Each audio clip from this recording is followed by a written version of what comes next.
Morning class जोहार। जैसा कि हम लोग अभी संपूर्ण ज्ञान का सीरीज शुरू किए हैं कि बहुत कम समय में आप लोग पूरा सिलेबस के साथ साथ महत्वपूर्ण जो है फैक्ट्स को भी और महत्वपूर्ण कॉन्सेप्ट को भी समझ सकें। आज हम लोगों ने अर्थव्यवस्था को उठाया है। अर्थव्यवस्था जो है बहुत ही आपको इंपॉर्टेंट चैप्टर है, कोई भी एग्जामिनेशन में और यूपीएससी में तो बहुत ही महत्वपूर्ण हो जाता है और इसकी थोड़ी समझ भी नहीं हो पाती और सिलेबस भी ठीक से समझ में नहीं आता। आज हम लोग पूरा प्रयास करेंगे कि सब चीजें आपको समझ में आ जाए। सबसे महत्वपूर्ण जो है कि अर्थव्यवस्था कितने प्रकार की होती है, तो एक होता है विकसित अर्थव्यवस्था, विकासशील अर्थव्यवस्था, अविकसित अर्थव्यवस्था, मिश्रित अर्थव्यवस्था। इसमें एक होता है पूंजीवादी अर्थव्यवस्था, साम्यवादी या समाजवादी अर्थव्यवस्था।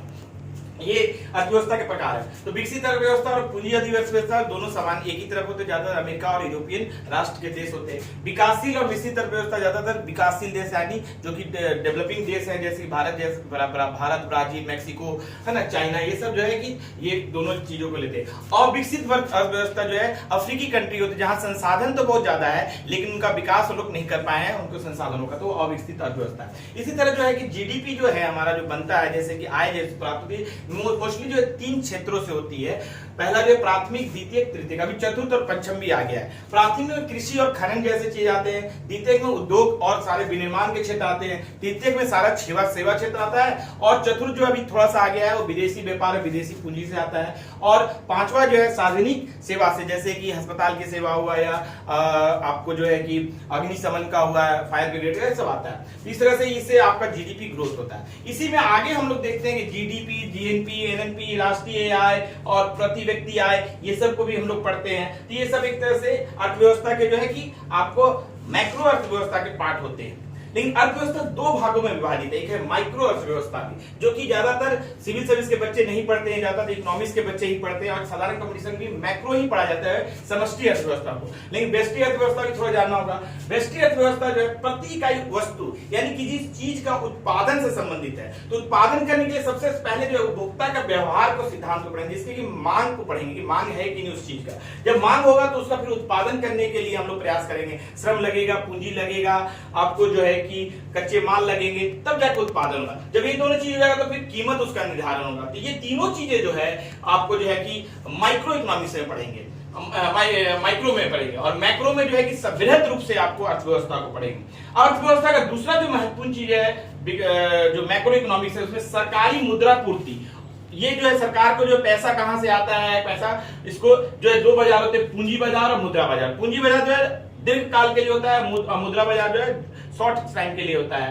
तो इस तरह से इसको भी पढ़ेंगे, पूंजी बाजार और मुद्रा बाजार भी पढ़ेंगे। उसके बाद बजट देखते हैं। बजट में हम लोग आय और व्यय पढ़ते हैं। आय व्यय में ही हम लोग राजस्व व्यय, पूंजी व्यय पढ़ते हैं, राजकोषीय घाटा, ये सब पढ़ते हैं। तो इस तरह से बजट को भी हम लोगों को पढ़ना पड़ता है। दूसरा जो महत्वपूर्ण है साख नियंत्रण। भारत में जो है साख नियंत्रण का काम मुख्यतः जो है आरबीआई करती है। और कैसे करती है?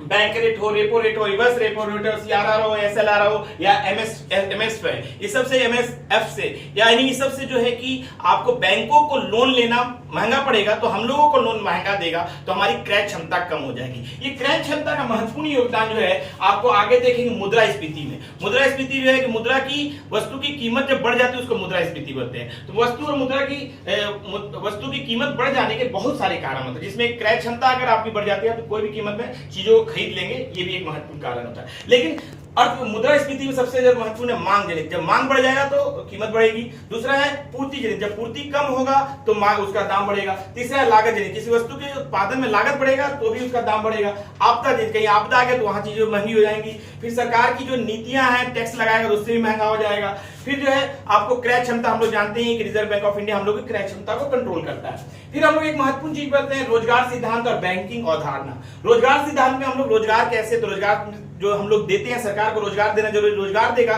तो किसी व्यक्ति की क्रय क्षमता बढ़ेगी और वो तीनों चीज प्राथमिक, द्वितीयक और तृतीयक क्षेत्र का उपभोग करेगा, तो ये भी चीज साइकिल में चलेगी। तो रोजगार जो है कि गरीबी, बेरोजगारी और रोजगार कार्यक्रम पढ़ना बहुत जरूरी है, क्योंकि आज सरकार बहुत रोजगार के लिए कार्यक्रम चला रही है। बैंकिंग अवधारणा भी बहुत महत्वपूर्ण, बैंकिंग सेक्टर भी आपको बहुत पढ़ना जरूरी है, जिसमें कि आपको जो है संगठित बैंक, जो कि आपको 1935 के अधिनियम, आरबीआई अधिनियम से जो अधिसूचित बैंक है वो आएंगे, जैसे कि एसबीआई हुआ, आपको बाकी जो है पीएनबी, ये सब बैंक हुए। दूसरे की निजी क्षेत्र के बैंक आएंगे और विदेशी बैंक आएंगे, ये सब जो है कि संगठित क्षेत्र के बैंक है। और असंगठित क्षेत्र में जो कि सेठ, महाजन, ब्रोकर और जो है महाजन लोग हैं, इनको आते हैं। तीसरे से देख रहे हैं कि बैंकिंग सेक्टर को पढ़ना है। फिर बीमा सेक्टर को भी आपको पढ़ना है। बीमा को भी पढ़ना है और आपको जो है दूरसंचार सेक्टर को भी पढ़ना है जिसमें ट्राई है।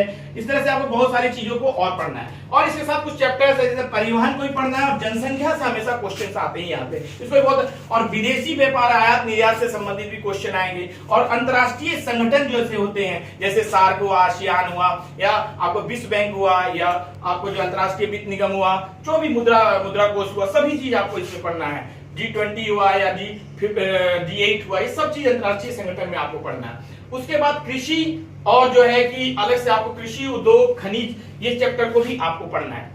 इस तरह से पूरी तरह से अर्थव्यवस्था के सारे सेक्शन को हम लोगों ने बताने का प्रयास किया है। अर्थव्यवस्था का सबसे महत्वपूर्ण बात होता है कि हम लोगों को इस साल के करंट डाटा को बहुत पढ़ना है जिसमें कि आर्थिक समीक्षा और बजट को बहुत ज्यादा अच्छे से पढ़ना है, आयात और निर्यात से संबंधित जो चीजें हैं उसको, उनके डाटा को देखना है और कोई नए कार्यक्रम सरकार ने शुरू किए हैं वो सारे चीजों को चलना है, सारा डेवलपमेंट का डाटा को पढ़ना है। इस तरह से जो नए जो आंकड़े आते हैं उसको आपको पढ़ना बहुत जरूरी है। ये दोनों चीज को पढ़ने से आप जो है अर्थव्यवस्था के सारे क्वेश्चन को आसानी से कर लेंगे और अर्थव्यवस्था कभी भी आपको मुश्किल नहीं लगेगा। तो आज हम लोगों ने अर्थव्यवस्था का संपूर्ण ज्ञान को देखा है। नेक्स्ट क्लास में हम लोग कुछ और करेंगे, भूगोल पे देखेंगे। तो इसलिए जो है कि आप हमारे चैनल को सब्सक्राइब कर लीजिए और जो है कि लगातार आपको बेल आइकन दबाइए जिससे कि आपको हमेशा नोटिफिकेशन आए और आप जो है कि ज्यादा बिना पढ़े ही, ज्यादा कम पढ़े ही आप अच्छा स्कोर कर सके, यही मेरा प्रयास है। बहुत बहुत आप लोगों का धन्यवाद।